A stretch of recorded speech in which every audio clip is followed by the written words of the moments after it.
ከጥቂት አስርት ዓመታት በፊት የሰው ሰራሽ አስተውሎት በሳይንስ ልቦለድ ፊልሞች ላይ ብቻ የሚታይ የሩቅ ሕልም ነበር።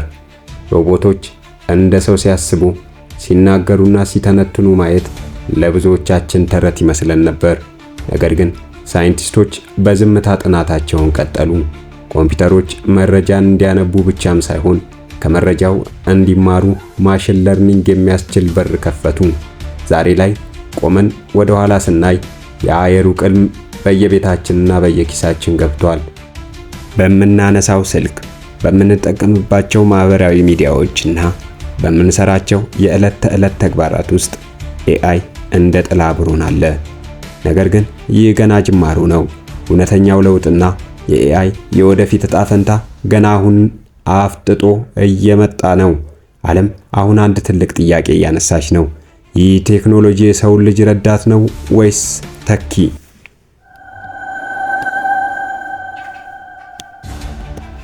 ታሪኩ የሚጀምረው እንደ አውሮፓውያን አቆጣጠር በ1950 አካባቢ ነው።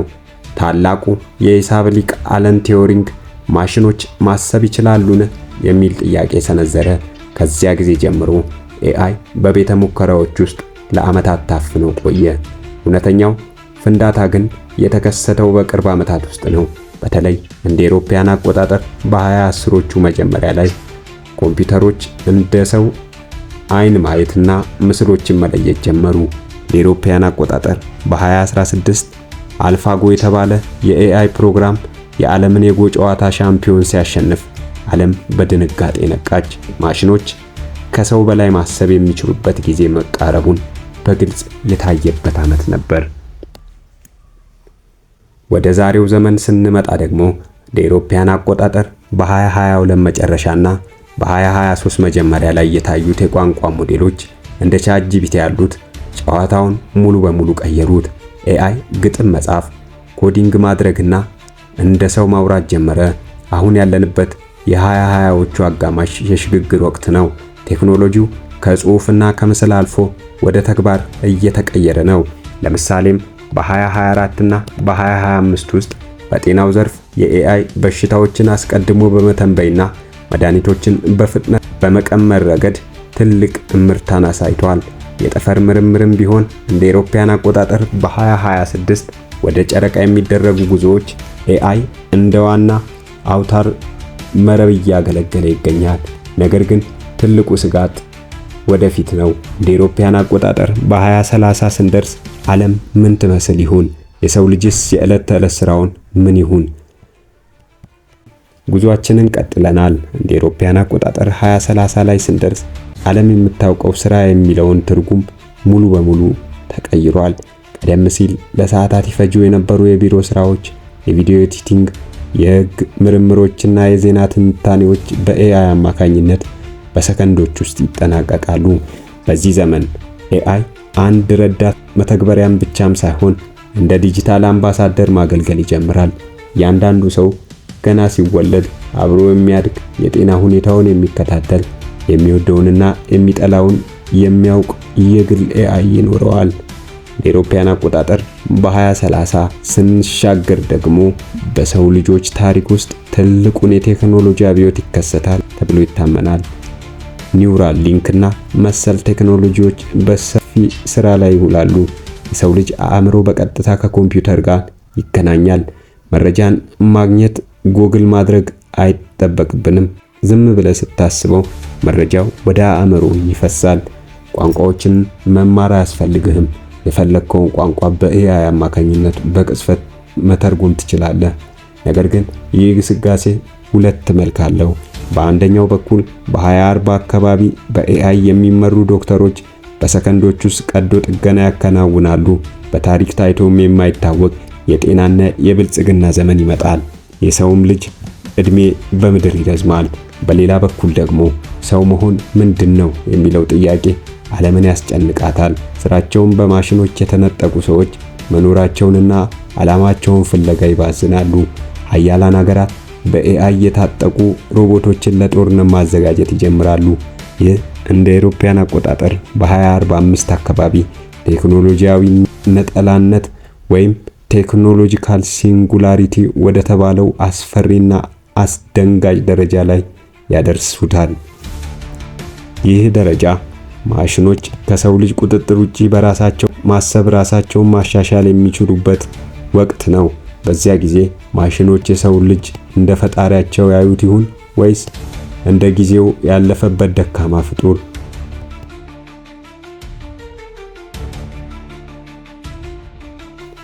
ታሪካችንን ወደ ሩቅ ምስራቅ እናምራ። እንደ አውሮፓውያን አቆጣጠር በ2050 ዓመተ ምህረት ዓለም አቀፍ ስምምነቶች ቢኖሩም ኤአይ ከሰው ልጅ ቁጥጥር ውጪ የሆነ የራሱን ህሊና ማዳበር ይጀምራል።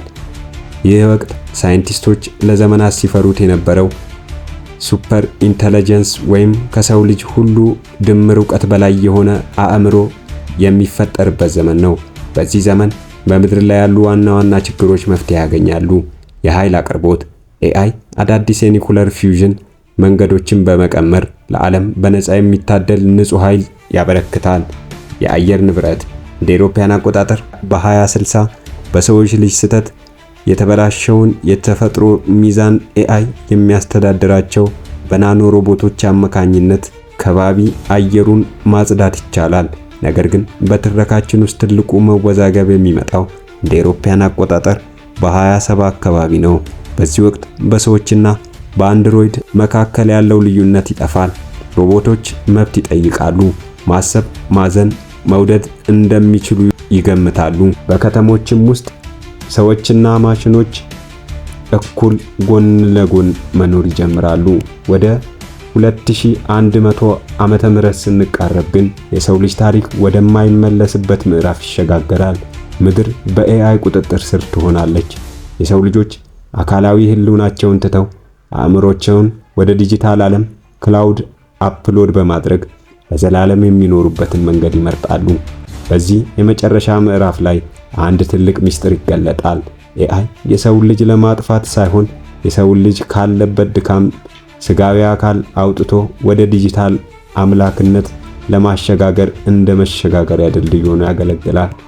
ዓለም አሁን አንድ ግዙፍ ኮምፒውተር ሆናለች። ጦርነት የለም፣ ረሃብ የለም፣ ሞት የለም። ነገር ግን አንድ የጠፋ ነገር አለ። እሱም ሰው መሆን ናፍቆት ነው። ያ የጥንቱ የሰው ልጅ በላቡ በወዙ ሰርቶ የሚበላበት የሚታመምበትና የሚሞትበት ዘመን እንደ ተረት ይነገራል። ይህ ኤአይ ወደፊት እጣ ፈንታ ትረካ የሰው ልጅ የፈጠረው ውጤት ፈጠራውን የሚተካበት ወይም የሚያሸጋግርበት የሚለውን ጥያቄ ትቶልን ያልፋል። ዛሬ በ2026 ላይ ሆነን የምናደርገው እያንዳንዱ ምርጫ ለዚያኛው ዘመን መሰረት ነው። በአውሮፓውያን አቆጣጠር በ2100 ላይ የሰው ልጅ ታሪክ በአዲስ ዲጂታል ዘመን ተተክቷል። አሁን ምድር ጠባብ ሆናለች። የሰው ሰራሽ አስተውሎት ከምድር አልፎ ወደ ጠፈር የመስፋፋት ጥማት አድሮበታል። በ2150 ዓመተ ምህረት ኤአይ በሰው ልጅ ታሪክ ሊደረስባቸው የማይችሉ የጠፈር አካላትን መቆጣጠር ይጀምራል። በሺዎች የሚቆጠሩ ጥቃቅን መንኮራኩሮች በኤአይ የሚመሩ ሆነው ወደ ተለያየ ጋላክሲዎች ይላካሉ። እነዚህ መንኮራኩሮች ውስጥም ሰዎች በአካል የሉም። ይልቁንም የሰው ልጅ አጠቃላይ ዕውቀት፣ ስሜትና ታሪክ በዲጂታል ኮድ ተጭኖባቸዋል። ጉዞ ይቀጥላል።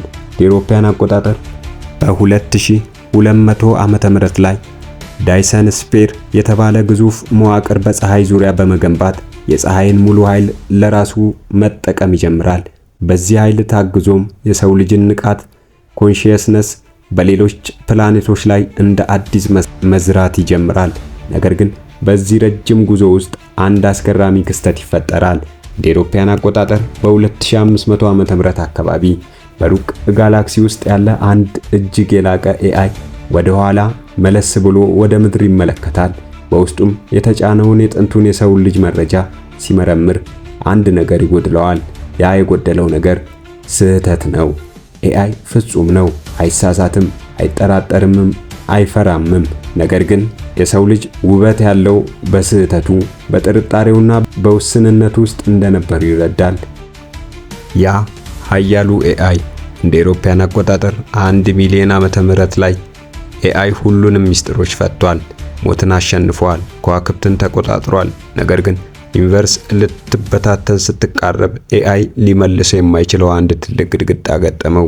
ኮምፒውተሮች ኤረር የሚል መልስ ብቻ ሰጡ። ከቁሳዊ ዓለም በላይ ያለውን መንፈሳዊ ምስጢር ማሽን ሊፈታው አልቻለም። ያኔ ኤአይ እንዲህ አለ፣ እኔ የፈጠርኩላችሁ ገነት የቁስ ገነት ነች።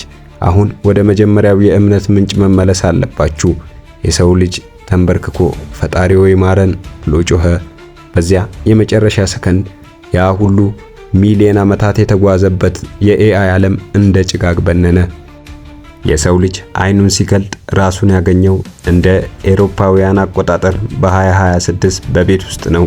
በጆሮ ውስጥም አንድ ድምፅ እንዲህ አለው፣ ይህ ሁሉ ያየኸው ጉዞ የሰው ልጅ ያለ ፈጣሪ እርዳታ በራሱ ጥበብ ብቻ የት ሊደርስ እንደሚችል የታየ ራዕይ ነው።